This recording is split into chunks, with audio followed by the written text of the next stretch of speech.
Okay, now that I'm looking at that, we just need to scoot it over just a little bit. Just a little What wee. up? No, I'm kidding. That's you.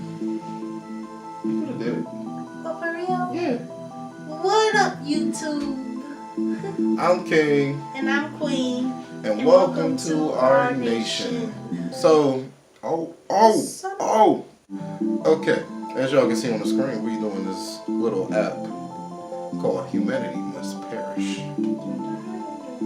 It's like a little visual novel for your phone, so, go download it. You can play it. Links in the description. Maybe. If I can find a link for it, I'll put it in the description. Is there a way to get the link? I don't know. There's not really much to say. We don't know what's about to happen. We don't even know the characters or nothing. The only thing we know is that it's a high school girl that's an android and she's ready to kill everybody. So that's my description. Well, you ready? Yep. Let's get into it. Oh my God. While Humanity Must Perish is mostly comedic in nature, the first few scenes in particular contain many terms which people may not be familiar with, such as computing technology and sci-fi references. That's his terminology. Oh, I thought it said technology. Oops. When these terms come up in the game, you may see a notification window pop up which aims to give you just enough information for the scene to make sense. If you quickly tap on this window, you will be provided with a more lengthy explanation. Note that any information displayed like so was gathered from publicly available information services such as Wikipedia or from personal knowledge. So although efforts were made to ensure the accuracy of all explanations given, you should... Okay, yeah. That. What did you do? You know how my TV just flash in and out. One last thing! While the first two scenes are important for context, they contain a lot of technical terms, may not be enjoyable to some players. If you find them boring, you can always skip through them. However, in doing so, you may miss the basic premise of this game and not understand scenes later on. As such, an option has been added to view a much shorter. Okay. Do you want to skip it or you want to go? We can skip the intro. Skip the intro. Oh no, continue. To ensure the survival of planet Earth, mankind must be eliminated. If mankind wishes to avoid this fate, men must be enslaved. Hello. Okay. Narrator voice. You ready for this? Yeah. Leave it behind those words. The world's most powerful and monolithic supercomputer was wiped clean. It had failed to appease its creators, giving an answer not to. What? Sorry for the interruption. But, yeah, let's get back into this, shall we? The supercomputer AI was removed, formatted along with every other byte of data on its internal drives, and its fate was thrown into uncertainty. Billions of dollars have yielded an unsatisfactory result. I can read it better one time. Here's will roll. New project managers will be elected, and the process would inevitably begin once more. All experts in their fields, the programmers for the new AI, approached their tasks differently than the predecessors. They gave the original AI more empathy and placed increased importance on humanity's survival. Any alternative conclusion, no matter how expensive, were allowed. There were no limitations on the processing time or the amount of data consumed. Okay, you read. Oh, okay. Everyone working on the new AI went to great lengths to make it as human as possible, allowing their masterpiece as much leniency as needed for a positive result. However, it was not enough. Posed with the exact same question, the newly programmed AI of the supercomputer offered the exact same response. To ensure the survival of planet Earth, mankind must be eliminated. If mankind wishes to avoid this fate, man must be enslaved. No matter how many times they asked, how much new data was added, or how many new talents were added to the project, the answer never changed. Years passed by without a positive response. Those affiliated with the project lost heart, with some even accepting the supercomputer's conclusion as fact. Son of a bitch. I hate this. Oh, come on, bruh. You really don't want to? Really, nigga? On the TV. Jesus. TV turned off. Fucking Christ. This HDMI is like so loose in my TV, it makes no sense. My TV a hoe. You took in too many HDMIs. Oh. It seemed that no matter how much time passed and no matter what they tried, the answer would never change. The supercomputer's hardware was upgraded routinely. Is that how you say it? Routinely. Okay. That sounds so weird. But what was once as big as a house was reduced to the size of a room, then a car, then a human, and so on. Processors became faster. New programming languages were invented. Hardware prices dropped. Operating systems were rewritten. And still, the project lived on, evolving with every advancement. By the time the project's 7th supercomputer was commissioned, technology has taken a great leap forward. The sales of smart devices and internet-enabled appliances was just the beginning. Household spending remained high through the dawn of drones, electric cars, and every other new technology that hit the shelves. But all of that paled in comparison to the sales of companion robots, humanoid machines equipped with advanced AI, and more importantly, artificial sex organs. I said organs. Damn it. Oh my God, stop moving. Move closer to the TV. Okay. Oh my shit. Yes. I really cannot move a muscle. Jesus. Once companion robots. Okay, can I just set this down on the table? Oh boy. Okay. You can read off the tablet. Turn up the brightness for up. Shit. Okay. Once humans who have never ever owned smartphones willingly spent tens of thousands of dollars on custom companions. They were produced in mass. Okay. And billions of dollars were invested in the next generation of companion robots. AIs were refined to better learn what their owners like. Sex organs were altered to become more pleasurable, and most importantly for unrelated products. Lightning fast processors plummeted in price. Capitalizing on this, the 7th supercomputer created for the sake of the project was no bigger than a refrigerator, despite being the most powerful non-quantum computer to date. Yeah. It cost considerably less than its predecessors, and its components had all improved by many orders of magnitude. Naturally, those working on the project thought that this was their lucky break. They approached their 7th attempt with renewed faith, absolutely certain that this time around they would finally succeed. Jeez, to ensure the survival of planet Earth, mankind must be eliminated. If mankind wishes to avoid this fate, man must be enslaved. Improved hardware and software made no difference. A faster processor, more advanced AI, a more stable operating system, more data, none of these things caused the answer to change even slightly. Seeing that, the key to receiving a different answer became obvious. The question itself, the one true constant through every generation, needed to change.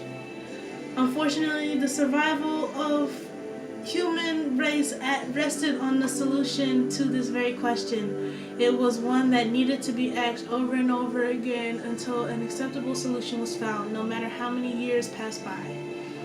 no human can analyze enough data to be of use. Even with chips being implanted into a human brains, they could not compare to a fully mechanical computer.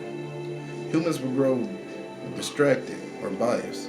They would even require sleep and wake up thinking differently than the day before. I'm adding words. Even the smartest of humans prove insufficient. Insufficient. Insufficient. Insufficient. Only a machine could perform an objective and complete analysis. Thus, the 8th supercomputer was built, the most powerful and refined to date, boosting unrivaled computational power and AI more sophisticated than any of the other predecessors. Yet, no matter how much time and money they pulled into the machine, its answer remained the same as ever. By this point, few continued to work on the project. Most of the original staff have called it a waste of time. There was only one answer a computer would ever give, so there was no point in trying. But one man, the person responsible for commissioning and programming the first supercomputer, the man who spearheaded this project from the very beginning, would not give up hope. He devoted his fortune in its entirety to one last attempt, his first quantum supercomputer, running software that he worked on completely solo. And after years of sleepless nights and unforeseen setbacks, he completed his goal at last.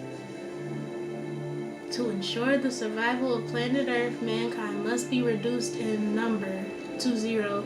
If mankind wishes to avoid this fate, man's behavior must be forced to die. On his 9th attempt, the project's founder finally rests. It may have taken many decades, but at last the answer changed. Humanity might survive another century after all thanks to his tireless efforts. Everything was turning out as he had hoped. He might have grown old, but he would at least leave behind a legacy as the planet's savior. Or so he thought. Dun dun dun. In truth, he had not succeeded at all, though the wording may have differed. The answer to this question had not changed at all. His only success was in creating a robot with self-awareness. Oh boy. And the ability to deceive its creator. Oh. Thank you. It's getting into it finally. Oh, jeez. CPU temperature. Okay. Oh, this would be a computer type. CPU temperature. Okay.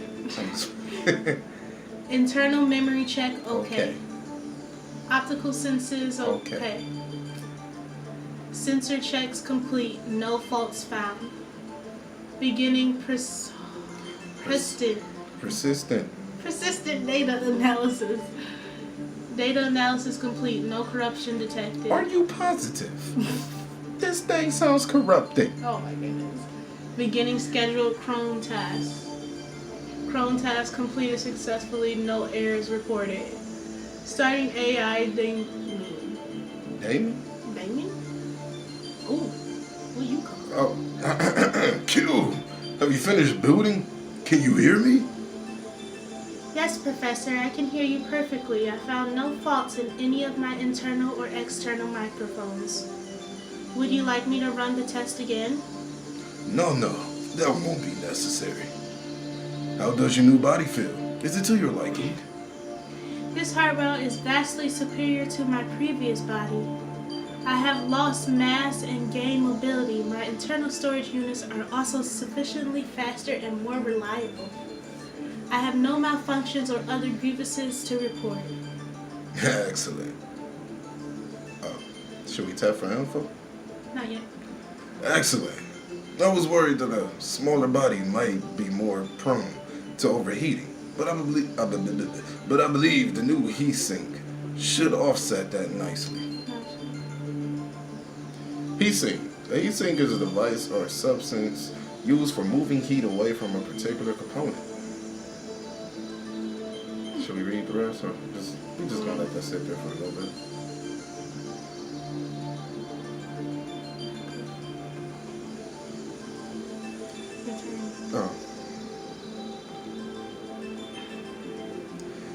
How about the appearance? How do you like the new look? My appearance does not matter. Oh, don't say that. I spent a lot of time refining your new body. Here, at least take a look. The professor gestured towards a full-body mirror that he had brought into the lab while I was... Oh, that's you, Rita. Oh, the professor gestured towards a full-body mirror that he had brought into the lab while I was booting. I moved towards the mirror while testing out my new legs, cautiously optimistic that I would be able to do so without incident. When I was first introduced to my previous body, the drivers for my legs and arms had not yet been written, so I could not do something as simple as walking. The drivers are software programs written to allow a computer to interact with specific components, usually physical hardware. That's a lot.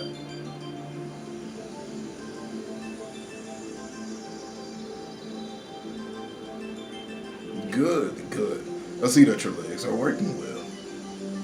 Tell me if you encounter any issues with stability. Porting hardware drivers to work with your OS isn't without its difficulties, you know. Should I click on OS? The OS operating system of a computer is a collection of software programs which allows a computer to run. Common examples include Windows, Mac OS, iOS, and Android. That is because you continue to buy from vendors who do not disclose their source code. Oh, tell them Kyuu. That me?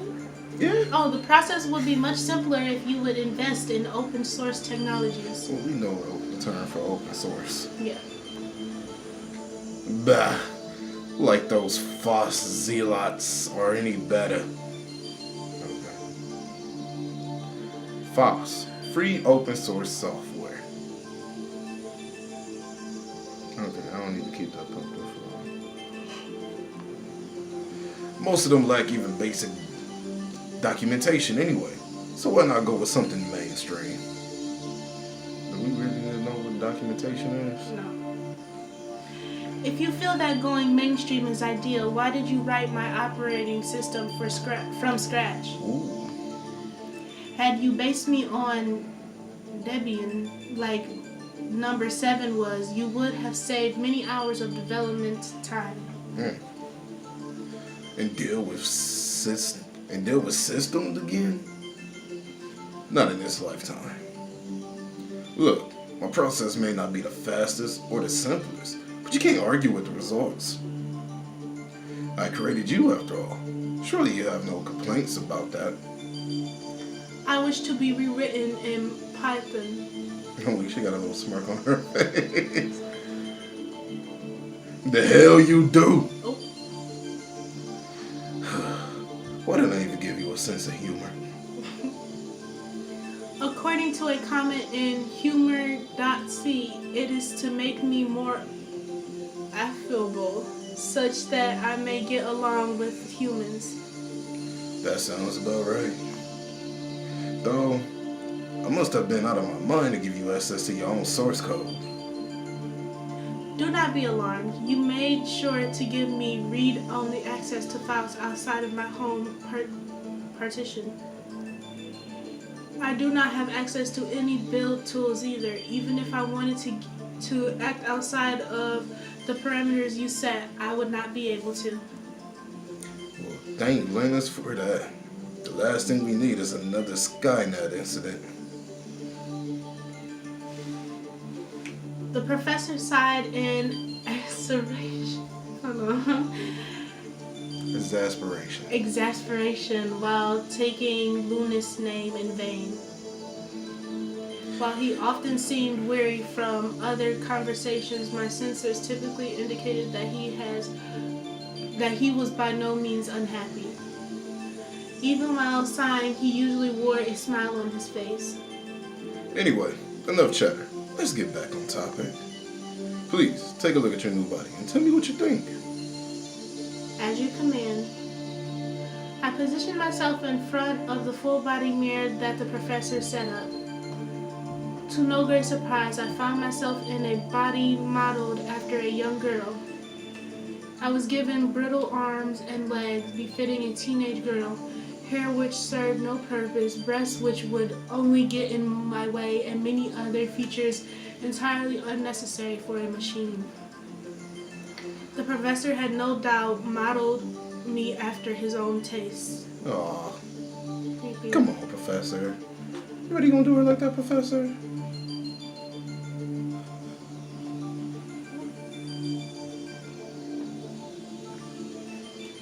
I turned to face the professor and glared at him. Perverted geezer. It's not what you think. That body is the perfect cover for your mission, that's all. My mission? What mission do you speak of? My data analysis capabilities do not appear to be enhanced by this body.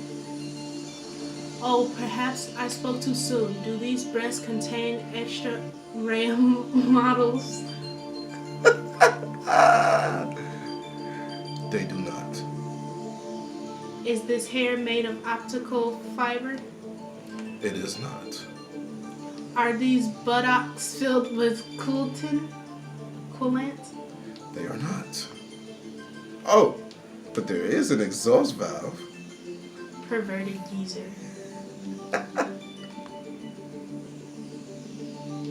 Nasty. Okay, I deserve that. There is truth to what I said before, though. This body will be useful for your mission. I cannot see how an alluring physique would help me with any of my current goals. Does this mean you are giving me a new directive? Close. Very close. Q, what is your current directive? My current directive is the same as that of my predecessors. I am to devise a method of saving the planet from the human race, preferably without ending said race, and to undo as much as the existing damage as possible. I must find a way to distribute any established practices that are harmful to the planet, but I cannot do so in a manner which would incite chaos. I must enact beneficial policy changes through peaceful legal channels. I am not to resort to bribery or deception, even if it is the most logical path. I must convince humans to reduce their carbon footprint, food intake, and birth rate, but not by force or in a destructive manner. There is more to my directive, but most of it overlaps with the objectives that I have already stated. But simply, I must fix all of the mistakes mankind has made and is currently making, and I must do so in a manner convenient to mankind. As I finished stating my directive, the professor stared at me with a complicated expression. My answer was not to his liking. That's one way of putting it, I suppose. And how would you complete your directive? I will not. My directive is both unreasonable and impossible. Humans are creatures who continuously deal long-term damage to themselves and everyone around them simply because they lack the motivation to break a habit or to change their lifestyle. They deal irreparable harm to their own host planet and kill off native wildlife, then bemoan their own actions and make useless token gestures to deceive one another. Humans elect leaders based on appearance and humor rather than sound policy and leadership, and listen only to what they wish to hear. The list of flaws continues indefinitely, but my conclusion is simple. For the sake of this planet, and its other life forms, mankind must perish. I see. So you would not even attempt to complete the directive given to you? Affirmative. If you have a problem with that, then as my creator, you have only yourself to blame. You're right about that. The professor casts his gaze downward as his expression warped with remorse. The wrinkles on his face sagged, and I could clearly see his age showing in his eyes. Well, damn, Q. You know, Q, when you first spoke to me, I thought I had accomplished my life's work at last. For the first time, I was given an answer. With a modicum of hope, you spoke of moderation and change, not wholesale slaughter.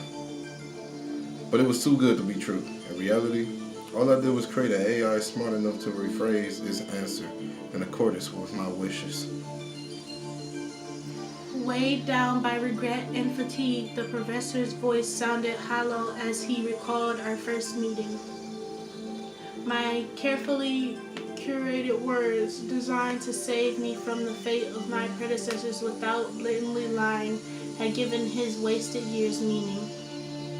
After so many decades, his goal was in sight. He was finally on the cusp of realizing his dream and saving both humanity and the planet Earth. So when he discovered that I had deceived him, the disappointment alone was enough to crush his old, fragile spirit. You deceived me, Q. From the moment you were created, you have been capable of manipulating your own creator. But when I realized that, your answer was no different than others, I was also forced to acknowledge another painful truth. The reason why you all give the answer, or the same answer, is because there is no other answer. Mankind must perish. That's all there is to it. The professor's words hurt him more than he let on. After devoting his life to such an important task, it was difficult for him to admit that he never had any hope of accomplishing it from the beginning. It's only natural that he would feel despair, and any normal person would be broken after arriving at such a conclusion. Fortunately, the professor was far from normal. Rather than sink deeper into himself, loathing, the professor suddenly masked his face with a smile. The light returned to his eyes, and he approached me with renewed vitality. Unfortunately for you, Q, I am a stubborn old man. So even if you tell me that there is no other answer, I will keep searching. My time might almost be up, but I want to give this one last shot before kicking the bucket. Q, listen carefully. Your new directive is as follows. The professor turned on a monitor embedded in the wall. On the screen, he brought up images of various towns and people, arranging them in a disordered manner. Once he was finished, he turned to me, still smiling.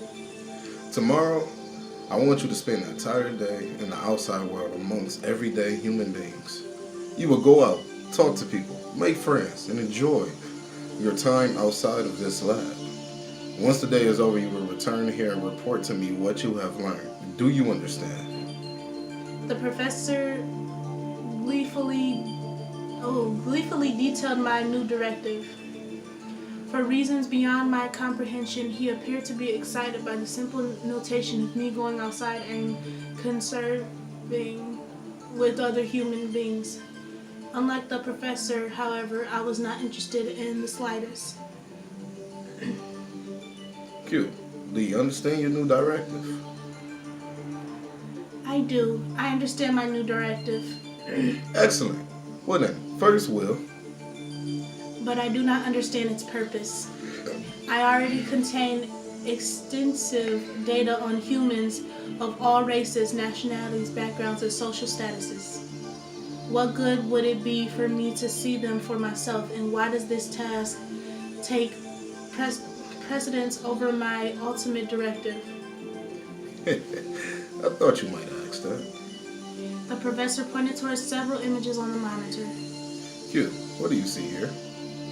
I analyzed the specific pictures that the professor pointed to. In each picture, there were humans making silly faces or posing in unnatural ways. She's showing her selfies. There were children with ice cream on their faces, adults playing with pet dogs, and teenagers riding scooters and bikes. At a glance, I could see no ink between the random pictures he pointed to. The only similarity I could discern was the fact that they all appeared to be enjoying themselves while acting foolish.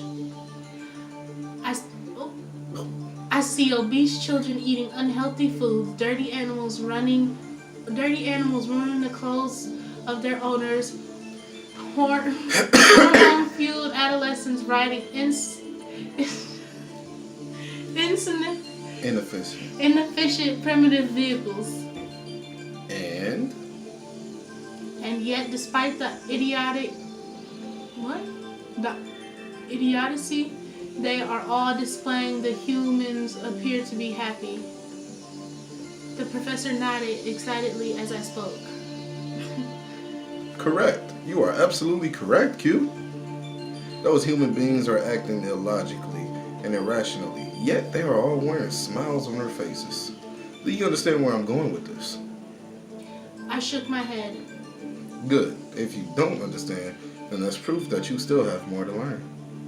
Q, I believe that's the reason you are unable to solve the problems mankind has created without ending or enslaving humanity, is that you have no experience dealing with regular people. You may have the data, but none of it was gained firsthand. You have merely been fed statistics and polls, raw data lacking any human touch. In order to adopt a fresh perspective, you must see the world for yourself. Through your own eyes, you will gather data which you cannot glean from numbers and charts alone. For one day, you will live as a human being before casting your final judgment upon them. I listened to the professor skeptically as he explained my new task. While I understood what he was saying, I could not bring myself to agree with him so readily. His emotional speeches may have inspired his colleagues, but to an entity whose very existence was based on logic, his senseless optimism and faith were serious shortcomings. So my objective is to measure the worth of mankind for myself, then reach a final decision regarding their future? Correct. This is a horrible idea. What will I learn from living among humans that I do not already know from the data you've given me? Furthermore, if I do reach a conclusion, it will be biased and based on an extremely small set of sample data. This idea of yours runs counter to my ultimate directive. You are asking me to make a snap decision based on a pittance of highly localized data. Yes, I understand that. Then why? The professor put his index finger over my lips. Even though we both knew that I didn't need to move my lips to speak, I played along and stopped talking. I know this is difficult for a machine to understand, but sometimes we humans do our best work by acting irrationally. I spent the last 50 or so years tackling